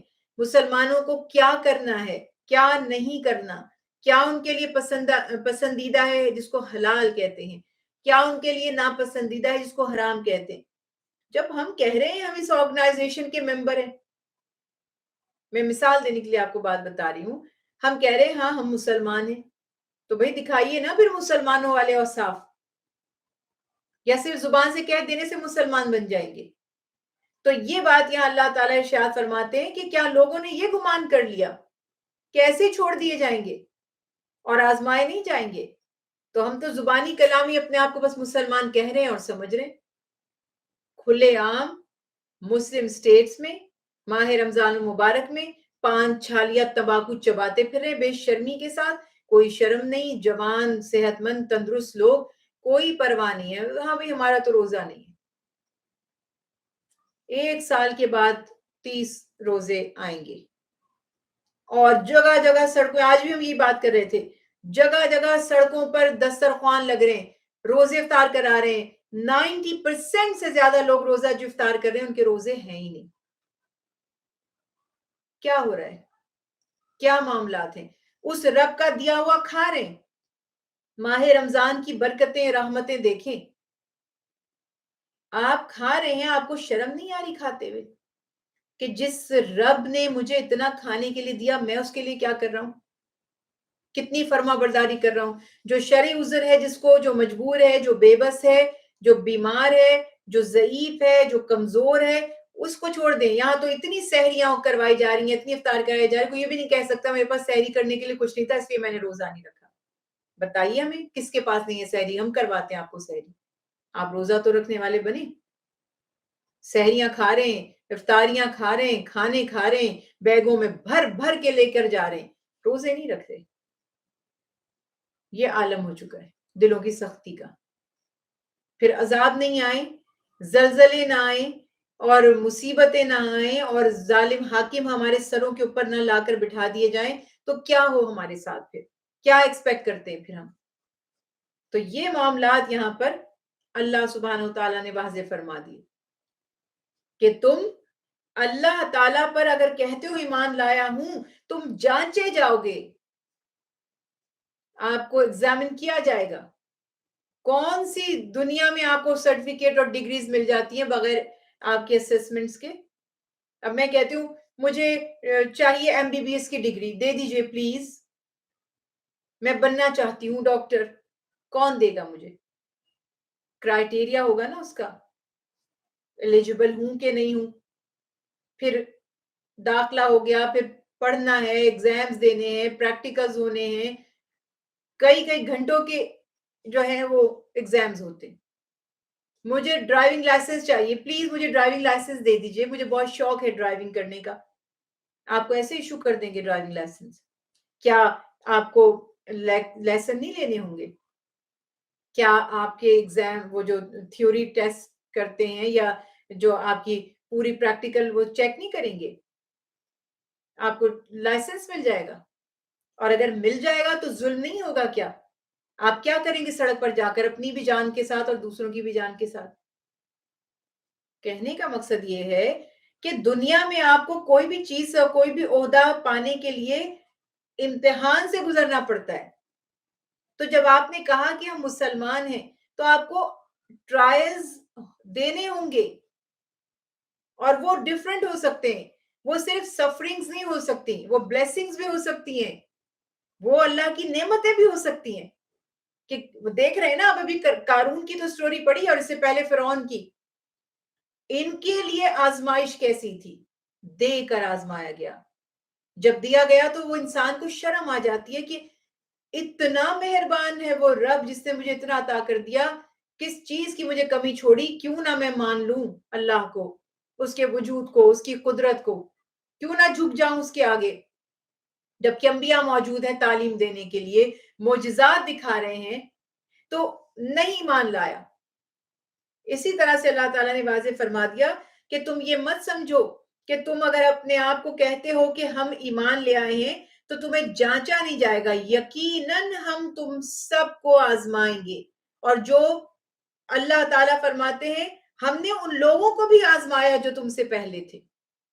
یہ تو قدرت کا قانون ہے، اور یہ میری اور آپ کی تسلی کے لیے بھی ایک سینس میں بات ہے، جو میرے سننے والے ہیں، میری بہنیں ہیں، اور میرے لیے بھی، کہ جب ہمیں دکھ تکلیف زندگی میں پہنچتا ہے تو مایوس مت ہوا کیجئے، پریشان مت ہوا کیجئے.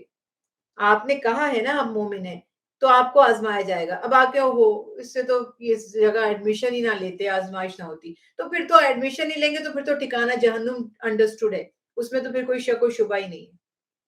لیکن جو اپنے آپ کو اہل ایمان کہہ رہے ہیں، ان کے ٹیسٹ اینڈ ٹرائلز کے بعد ان کے درجات بڑھتے ہیں.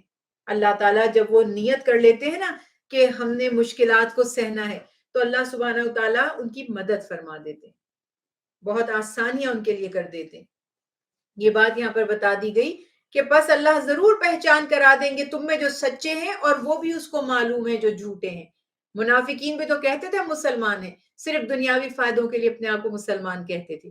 تو اللہ تعالیٰ ارشاد فرماتے ہیں کیا جو لوگ برائیاں کر رہے ہیں وہ سمجھ رہے ہیں کہ ہم سے بچ جائیں گے؟ کیسے سمجھ رہے ہیں؟ پوری کائنات میں اللہ سبحانہ و تعالیٰ نے CCTV لگائے ہوئے ہیں، اور دنیاوی CCTV میں تو اکثر لوگ ہیرا پھیری کر جاتے ہیں. ہم نے تو کئی کیس ریکارڈنگ نہیں ہے اتنی دیر کی جتنی دیر میں وہ کرائم سین ہوا ہے. سائبر کرائم والوں سے بات چیت کر لی، ادھر سے ادھر چیزیں غائب کر دی، کیا کیا کچھ کر لیا. اللہ سبحانہ و تعالیٰ کے تو معاذ اللہ وہ پیڈ، وہ تھوڑی بیٹھے ہوئے CCTV کو آپریٹ کرنے والے کہ آپ انہیں خرید لیں گے. تو یہ تو پوری کائنات میں اللہ کے کیمرے لگے ہوئے ہیں، آڈیو ویڈیو سب چیزیں ریکارڈ ہو رہی ہیں. پھر مزے کی بات، انسان تو خود ہی بتا دے گا کہ اس نے کیا کیا اور کیا نہیں کیا، وہ مکر ہی نہیں پائے گا.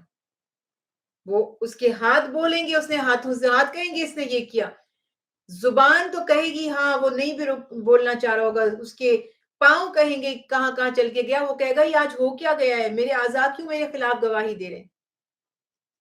پڑھتے ہیں قرآن پاک، سارا واضح طور پر لکھا ہوا ہے. تو اللہ تعالیٰ یہ ارشاد فرماتے ہیں کہ جو شخص اللہ سے ملاقات کی یعنی روز محشر کی امید رکھتا ہے، بس اللہ کا وعدہ ضرور آنے والا ہے اور وہ سننے اور جاننے والا ہے۔ تو جو شخص محنت کرے تو اپنے لیے محنت کرتا ہے، وَمَنْ جَاهَدَ فَإِنَّمَا يُجَاهِدُ لِنَفْسِهِ۔ سبحان اللہ، میری عبادت کا میرے رب کو کوئی فائدہ نہیں پہنچتا، میری نمازوں کا اس کو کوئی فائدہ نہیں پہنچتا۔ پوری کائنات مل کر اللہ کی عبادت کرے، ایک ذرہ بھی اس کی شان میں وہ اضافہ نہیں کرتی۔ پوری کائنات مل کے اللہ کی عبادت سے مکر جائے، ایک ذرہ بھی اس کی شان میں کمی نہیں کر سکتی۔ بہت اوپر ہے وہ رب، بہت بڑا ہے، بہت عظیم ہے۔ ہماری عبادت کا، ہماری ماننے کا، پسندیدگی کا، ہماری بندگی کا محتاج نہیں ہے۔ اسی لیے فرمایا تم جو کوشش کرو گے نا اپنے نفس کے لیے کرو گے۔ میں کچھ تقسیم کر رہی ہوں اور فی سبیل اللہ تقسیم کر رہی ہوں، میں آپ سے کہتی ہوں جتنا لینا ہے لے لیجئے۔ آپ ایک مٹھی بھرتے ہیں، کوئی 2 مٹھی بھرتا ہے، کوئی 3 مٹھی بھرتا ہے۔ آپ میں سے جو جتنی مٹھیاں بھرے گا اپنے لیے بھرے گا، مجھے کیا فائدہ ہو رہا ہے اس سے؟ مجھے تو کوئی فائدہ نہیں ہو رہا، میں تو سارا کہہ رہی ہوں، میں تو تقسیم کرنے کے لیے کھڑی ہوں یہاں پر۔ اللہ سبحانہ وتعالیٰ فرما رہے ہیں تم جو جد و جہد کرو گے، جو بھی اسٹرگل کرو گے، جو بھی تمہیں اس راہ میں تکالیف آئیں گی، تکالیف مت یہ سوچیں کہ میں دین کا کام کرتی ہوں تو میرے لیے تو پھولوں کی سیج بنی ہوئی ہونی چاہیے، فرشتے کھڑے رہنے چاہیے ادھر ادھر میری مدد کے لیے۔ اللہ مددگار بھی بناتے ہیں، لیکن رکاوٹیں، تکالیف، مصائب بھی، مشکلات بھی آتی ہیں۔ تو اللہ سبحانہ وتعالیٰ فرما رہے ہیں کہ بے شک اللہ جہان والوں سے بے نیاز ہیں، self sufficient, care free, Samad جس کو آپ کہتے ہیں۔ اللہ محتاج نہیں ہے ہماری عبادات کا، نہ ہماری بندگی کا، نہ ہماری نمازوں کا، نہ یہ جو ہم روزے رکھ رہے ہیں، سراسر ہمارے جسمانی اور روحانی فائدہ ہو رہا ہے، سراسر، اور ہمیں ہی اجر و ثواب نصیب ہو رہا ہے۔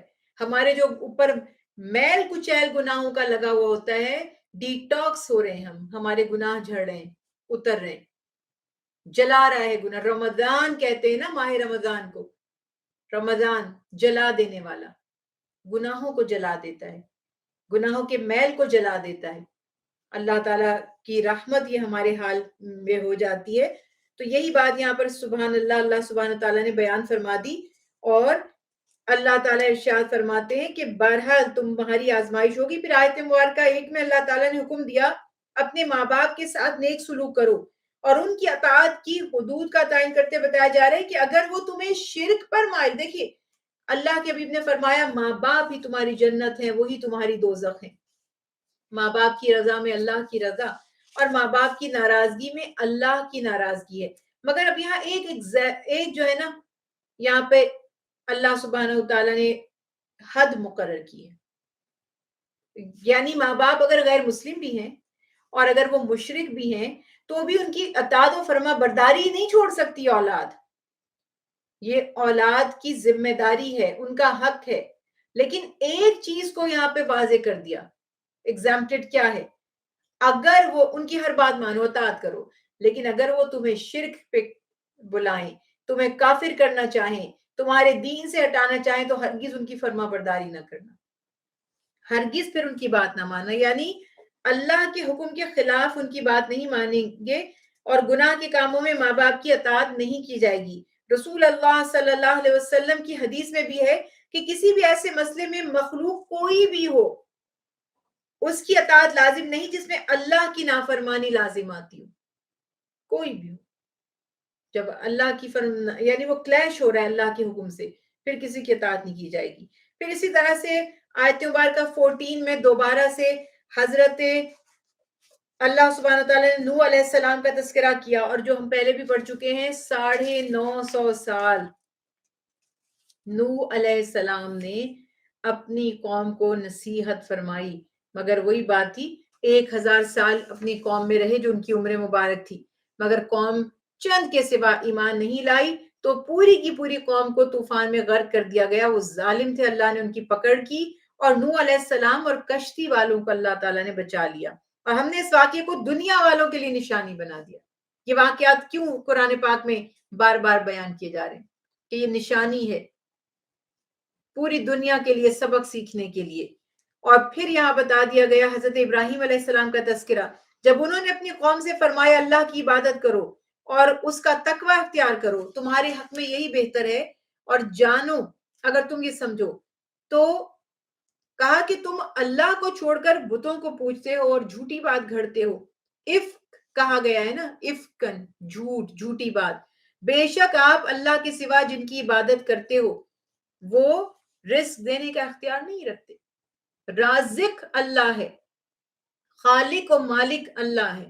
اللہ کے سوا کسی سے آپ دعا نہیں کر سکتے، اور آپ جو رزق تم تلاش کرتے ہو وہ بھی اللہ کی طرف. ابھی پچھلے دنوں مجھ سے رجب کے مہینے میں، جو رجب کا مہینہ شروع ہوا تھا، تو میری ایک بہن نے مجھ سے پوچھا تھا کہ کچھ ہمارے پاس پوسٹ آئی ہے کہ 4 بزرگ ہیں اور ایسا ہے وہ رزق تقسیم کرتے ہیں. کچھ میں کہنا نہیں چاہتی، بس صرف ایک چیز میں آپ کو بتانا چاہتی ہوں کہ کوئی بھی رزق تقسیم نہیں کرتا، صرف اللہ ہی کرتا ہے. وہی خالق ہے، وہی مالک ہے، وہی رازق ہے، اسی کے ہاتھ میں روزی ہے. کسی اور سے آپ روزی کا سوال نہیں کر سکتے. ہاں دنیاوی طور پہ اسباب و وسیلے بن جاتے، مگر آپ کسی کو پکاریں اور اس سے دعا کریں یا اس کے لیے آپ عمل کریں، یہ شرعن جائز نہیں ہے. تو اسی طرح سے یہاں بات بتا دی گئی کہ رزق اللہ تعالیٰ عطا کرتا ہے. اللہ کی عبادت کرو، اس کا شکر کرو، اور تم اسی کی طرف لوٹائے جاؤ گے. اور تم اگر جھٹلاؤ گے تو کوئی بات نہیں، تم سے پہلے بھی بڑی بڑی قومیں آئیں جنہوں نے اللہ کا انکار کیا، تو دیکھو ان کا انجام کیا ہوا. اور پھر اللہ سبحانہ و تعالیٰ نے واضح فرمایا کہ حضرت ابراہیم علیہ السلام کی دعوت سن کر قوم کا کوئی جواب تو تھا نہیں. تو انہوں نے کیا، ابھی بھی میں بھی جو بات کہہ رہی ہوں تو جو ان 4 بزرگوں کی فیور میں ہے وہ تو مجھے ہی کافر کہیں گے. اب مجھے اس چیز کی پرواہ نہیں رہی. شروع میں گھبراہٹ ہوتی تھی کہ ایک دم ہم پہ کوئی کفر کے فتوے نہ لگا دے. اب ہمیں لوگوں کی مینٹیلٹی پتہ چل گئی ہے کہ جو بھی بات ان کے مزاج کے خلاف ہوگی تو وہ غور و فکر نہیں کریں گے، کیونکہ اللہ نے انہیں توفیق ہی نہیں دی غور و فکر کی. وہ کہیں گے یہ تو بے دین ہے، یہ تو کافر ہے، اس نے یہ بات کہہ دی. جبکہ ہم قرآن سے دلیل دے رہے ہوں گے اور ہم یہ کہہ رہے ہوں گے کہ اللہ راضی ہے. وہ کہہ رہے ہوں گے یہ 4 روزی تقسیم کرتے. اب آپ خود سمجھ سکتے ہیں کہ قوموں کا رد عمل یہی ہے. ابراہیم علیہ السلام نے فرمایا بت تمہیں کچھ نہیں دے سکتے، اللہ سے مانگو. تو وہ جواب کیا دیتے؟ دیکھیں، یا تو انہیں ہدایت نصیب ہو جاتی نا، دوسری صورت میں کیا کرتے ہیں وہ لوگ؟ آرام سے تھوڑی بیٹھ جاتے ہیں، وہ اس شخص کی جان کے دشمن بن جاتے ہیں اور پھر اس کو لوگوں کی نظروں سے گرانے کی کوشش کرتے ہیں. اب انہوں نے کیا پلان کیا کہ انہوں نے کہا کہ ان کو قتل کر دو یا جلا ڈالو. تو اللہ نے انہیں آگ سے بچا لیا. یہ واقعہ بھی ہم پہلے پڑھ چکے ہیں، آگ کو ٹھنڈا کر دیا گیا. اور 26 آیت سے حضرت لوط علیہ السلام، اسحاق علیہ السلام، یعقوب علیہ السلام، ان کا تذکرہ کیا. ان سب کو اللہ نے نبوت عطا فرمائی، کتاب عطا فرمائی. لوط علیہ السلام کی قوم کی پھر سے سرکشی کا تذکرہ کیا گیا کہ غیر فطری طریقے سے وہ اپنی جنسی خواہشات کو پورا کرتے تھے اور اسی طرح سے گناہ کے کام کرتے تھے. تو اللہ سبحانہ و تعالیٰ نے اس بے حیائی کے سبب ان پر بہت ہی ذلت والا عذاب بھیجا. اور پھر اللہ تعالیٰ نے بتا دیا بالآخر لوط علیہ السلام اور ان کے اہل کو، سوائے ان کی زوجہ، ان کی بیوی کے، اللہ تعالیٰ نے باقی سب کو جو حضرت لوط علیہ السلام کے ساتھ تھے، ان کے گھر والے اور ایمان والے، انہیں بچا کر باقی سب کو ہلاک کر دیا، غرق کر دیا گیا. اور ان کی بیوی چونکہ اس قوم کی برائیوں کو پسند کرنے والی تھی. دیکھیے یہ مذاق نہیں ہے، برائی پر راضی رہنا بھی برائی کے مترادف ہے. تو اس لیے کہا کہ وہ بھی ہلاک ہوئی. پھر مدین کی سرزمین پر شعیب علیہ السلام اور ان کی قوم کی سرکشی کا اللہ نے تذکرہ فرمایا. اللہ نے اپنے نبی کی تکذیب کی وجہ سے اس قوم کو بھی ہلاک کر دیا، تباہ و برباد ہو گئے مدین والے.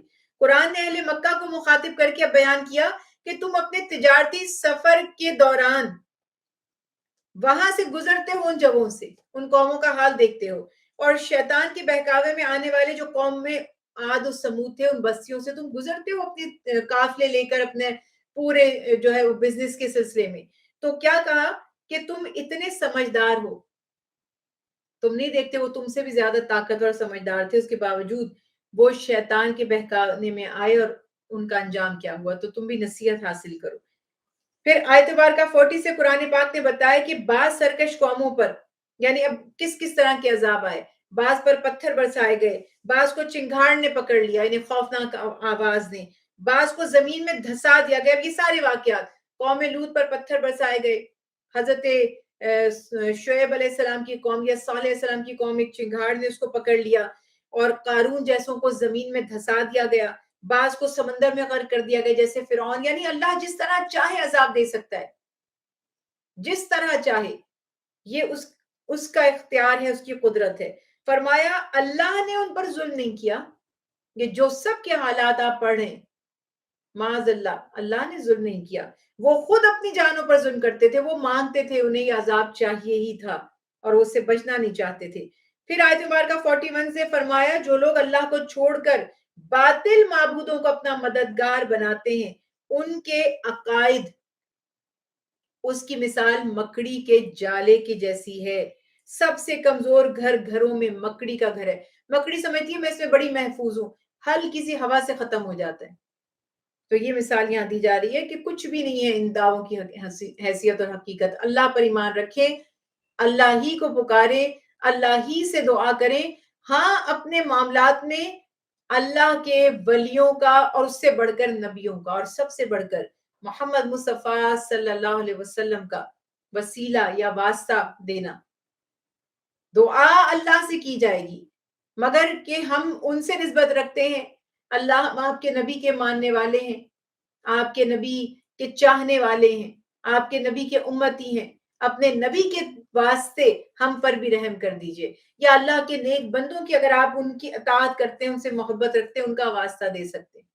یہ تو سنت رسول اللہ صلی اللہ علیہ وسلم سے بھی ثابت ہے, اللہ تعالیٰ کو واسطہ دینا, اپنے نیک اعمال کا بھی, اللہ کے نیک بندوں کا بھی, جن سے محبت کرتے ہیں ان کا بھی. اسی طرح سے آپ پوری تاریخ میں دیکھتے ہیں حضرت علی کرم اللہ وجہہ سے حضرت جعفر جو ہے حضرت علی کے جو بھائی تھے, ان سے سب یہ واقعات ہیں کہ ایک دوسرے کا واسطہ دینا, اللہ کو اس کے حبیب کا واسطہ دینا, یہ سب مستند ریفرنسز اس کے موجود ہیں. لیکن دعا صرف اور صرف اللہ سے ہی کی جائے گی, اور یقین بھی یہی کہ اللہ چاہے گا تو پوری ہوگی اور اللہ نہ چاہے تو نہیں ہوگی. تو یہ واسطہ ہمارا ہونا چاہیے اور ایمان ہونا چاہیے. اسی لیے آخر میں اللہ نے فرمایا ہم حق کو ثابت کرنے کے لیے ایسے ہی لوگوں کے سامنے مثالیں بیان کرتے ہیں, لیکن بات یہ ہے کہ صرف اہل عقل ہی, جن کو شعور ہے, عقل ہے, انہی کو ان نصیحتوں سے فائدہ حاصل ہوتا ہے, نصیحت وہی حاصل کرتے ہیں.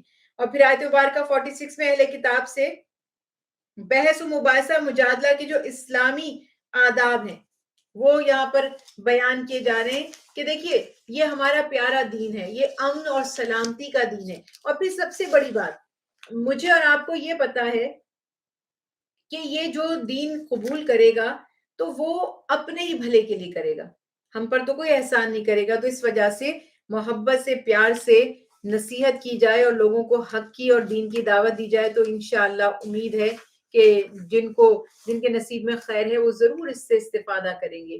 وما علینا الا البلاغ المبین. جو کچھ پڑھا, جو بیان کیا, اللہ سبحانہ وتعالی اس پہ غور و فکر کرنے, اسے سمجھنے کی, اس پر عمل کرنے کی ہم سب کو توفیق عطا فرمائے. السلام علیکم ورحمۃ اللہ وبرکاتہ.